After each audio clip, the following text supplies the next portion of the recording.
जय हिंद दोस्तों, हम आपके सामने फिर से हाजिर हैं। बहुत दिनों से हमको क्वेरी मिल रही थी और बहुत ज़्यादा क्वेरी मिल रही थी। लोग काफ़ी सारे परेशान हो रहे हैं, हमारे लोकल यूथ। तो हम पहले तो उनकी कुछ समस्याओं का निदान कर दें, है ना। फिर हम बाद में अगले टॉपिक पे कभी मतलब उनके अगले टॉपिक पे अगली बार निराकरण करेंगे। जो सबसे इम्पॉर्टेंट टॉपिक है जिसके लिए वो परेशान हो रहे हैं वो है उनकी पेमेंट, है ना। लोकल यूथ जो है, स्थानीय युवा है, उनकी पेमेंट।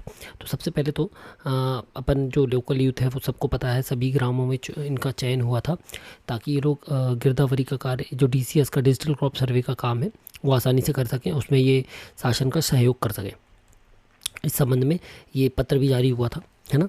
ये देखिए, इस तरीके का पत्र जारी हुआ था जिसमें सारी प्रक्रिया लिखी हुई थी और इसमें लिखा हुआ था कि उनको 8 रुपये और यदि एक से ज़्यादा फसल है तो फसल के अनुसार 14 रुपये तक मिलेगा। ये इस तरीके से इनको आश्वासन भी दिया गया था और इस तरीके से ये कार्य चालू हुआ था। कार्य चालू हो गया है लेकिन पेमेंट के संबंध में अपडेट नहीं आ रही, तो काफ़ी ज़्यादा यूथ जो है उनका मनोबल कम हुआ है और ये लोग काफ़ी पूछ रहे हैं, डाउट्स में है, ठीक है। तो इसलिए हमको ज़रूरत पड़ी इस वीडियो की कि हम इससे उनकी थोड़ी सी डाउट्स क्लियर कर दें। सबसे पहले तो आप ये समझ लीजिए कि जो आप यदि स्थानीय युवा हैं, आपने गिरदावरी की है, आपने एक खसरे में फसल चढ़ाई है, तो उस फसल का आपको 8 रुपये, यानी उस खसरे का आपको 8 रुपये मिलेगा, है ना। यदि आपने जैसे 800 खसरे, जैसे उदाहरण के लिए आपके सामने एक सारणी हमने बनाई है, एक टेबल हमने बनाया है, आप उससे देख सकते हैं। यदि किसी व्यक्ति ने 800 खसरे में गिरदावरी की है तो उसको 800 खसरे के हिसाब से 8 रुपये के हिसाब से 6400 रुपये मिलेगा। लेकिन मान लीजिए उसने उन 800 खसरों में से 600 में एक ही फसल चढ़ाई है, 100 खसरों में 2 फसल चढ़ाई है, 60 खसरे में 3 फसल चढ़ाई है और 40 खसरों में 4 फसल चढ़ाई है, तो उस हिसाब से उसको 4800, 1720 और 560 रुपये के हिसाब से 7080 रुपये तक मिल सकता है, ठीक है। ये हम एक उदाहरण के रूप में बता रहे हैं। किसी ने ज़्यादा खसरे किए हैं, ज़्यादा फसल की है, तो उस पर उसको उस हिसाब से राशि मिलेगी। अब बहुत सारे लोगों को ये डाउट है कि यदि 1000 खसरे से ज़्यादा किए हैं, मान लीजिए किसी ग्राम में कोई सर्वेयर नियुक्त नहीं हुआ, एक ही सर्वेयर नियुक्त हुआ था और उस ग्राम में 2000 से 3000 खसरे भी यदि होंगे तो आपको उसकी राशि मिलेगी सत्यापन उपरांत, ठीक है। उसके संबंध में जो भी अभी जो आपने कार्य किया है उसका भुगतान आपको होगा। अब सबसे पहले आप एक चीज़ याद रखें कि जो कह रहे हैं ना काफ़ी सारे लोग कि हमें राशि कब मिलेगी, राशि कब मिलेगी, राशि कब मिलेगी, तो यार आप परेशान मत होइए। आपने काम किया है, शासन ने आपसे काम लिया है, शासन आपको वेतन देगी। जो भी आपका मानदेय है, जो भी निर्धारित किया गया था, वो आपको देगी ही देगी, ठीक है। इसको बिल्कुल परेशान हुए बिना अपने दिमाग में बिठा लीजिए। अब ये प्रक्रिया थी, पिछली बार भी सबसे शुरू में जब ट्रेनिंग हुई थी, ट्रेनिंग के दौरान भी हमने ये प्रक्रिया आपको दिखाई थी और अभी हम फिर से यही प्रक्रिया एक बार दिखा रहे हैं कि प्रक्रिया क्या है। आपका जो अंतिम अनुमोदन होगा, अंतिम अनुमोदन के बाद जब फसल भूलेख पोर्टल पर अद्यतन हो जाएगा, भूलेख पोर्टल पर, ठीक है, पंजीयन में, उपार्जन केंद्र में नहीं, भूलेख पोर्टल पर जब हो जाएगा, उसके बाद डेटा का वेरिफिकेशन के लिए स्थानीय युवा का फाइनल जो अनुमोदन होगा वो फॉरवर्ड कर दिया जाएगा। उसको फॉरवर्ड करने के बाद जो राशि का भुगतान है वो जो लोकल युवा है, स्थानीय युवा है, उसके बैंक आधारित खाते में चला जाएगा, ठीक है। तो ये सिंपल सी प्रोसेस है। अब इसमें आप ये याद रखें, पहले ये तारीख थी इसलिए आप लोगों को लग रहा होगा कि अब तक आपकी राशि आ जानी चाहिए, लेकिन ये जो डेट है ये अपडेट हुई है, मैंडेटरी डेट्स हैं ये, है ना। जो संशोधन, अंतिम संशोधन आया था वो इस प्रकार से आपको दाएं हाथ पे दिख रहा है। तो 12 तारीख को गिरदावरी का अनुमोदन यहाँ से होना था।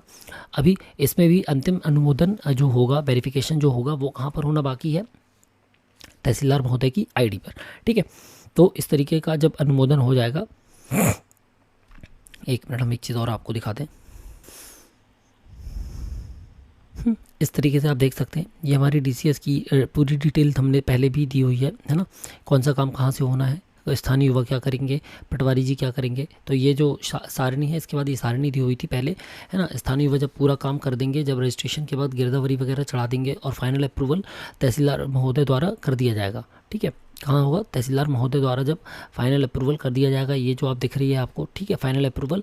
तो जब इंस्पेक्शन ऑफिसर द्वारा और फाइनल अप्रूवल कर दिया जाएगा तो उसके बाद ऑटोमेटिकली ये आपको मिलने लगेगा, ठीक है। ये देखिए हम कहाँ पर थे, हाँ ये देखिए। तो इसमें जब आप देखेंगे कि हमने जब आपकी इस दुविधा को हमने पूछा तो हमको यही जानकारी मिली जो हमने आपके सामने रख दी है कि खरीफ की गिरदावरी के निर्देश, तो हमने आपको निर्देश पढ़ा दिए, हमने आपको ट्रेनिंग का PPT भी दिखा दिया।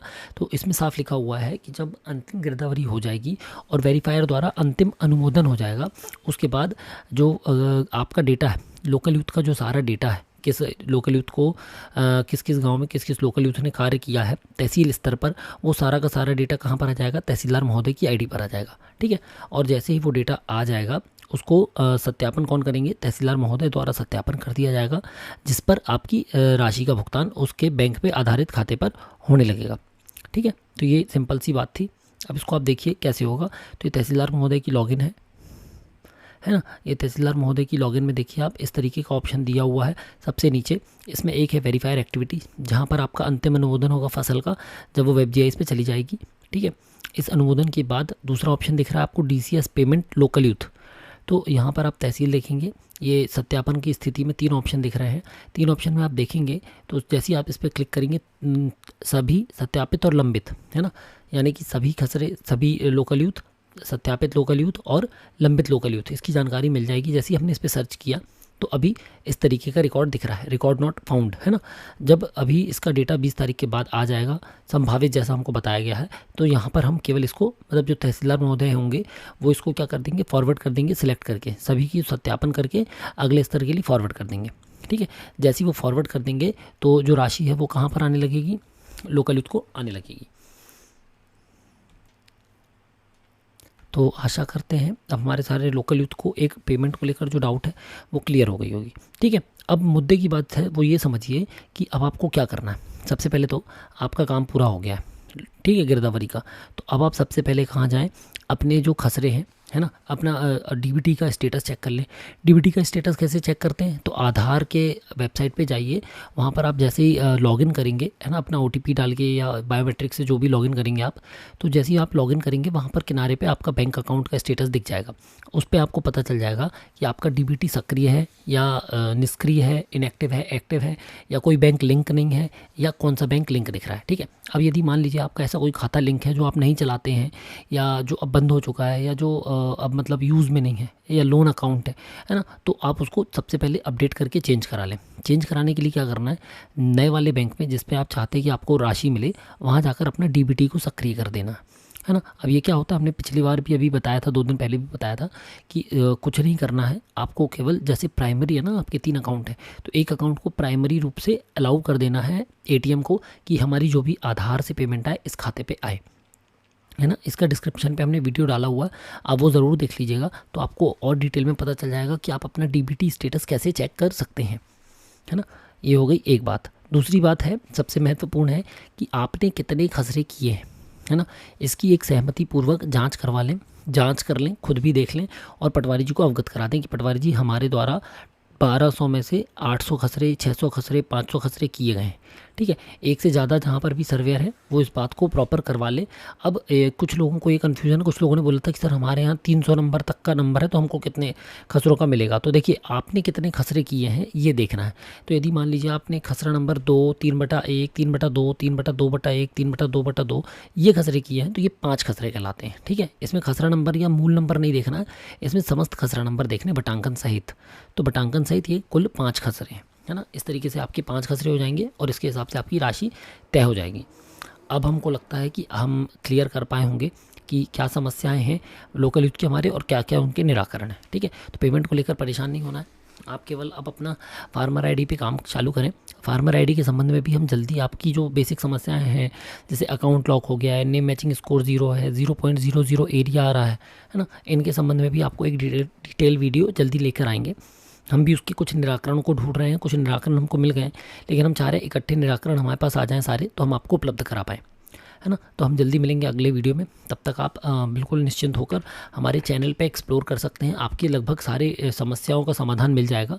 हमने कुछ वीडियोस हैं जो कुछ पुराने डले होंगे, तो आप उन पुराने वीडियो से भी अपनी चीज़ों को देख सकते हैं और अपने निराकरण प्राप्त कर सकते हैं।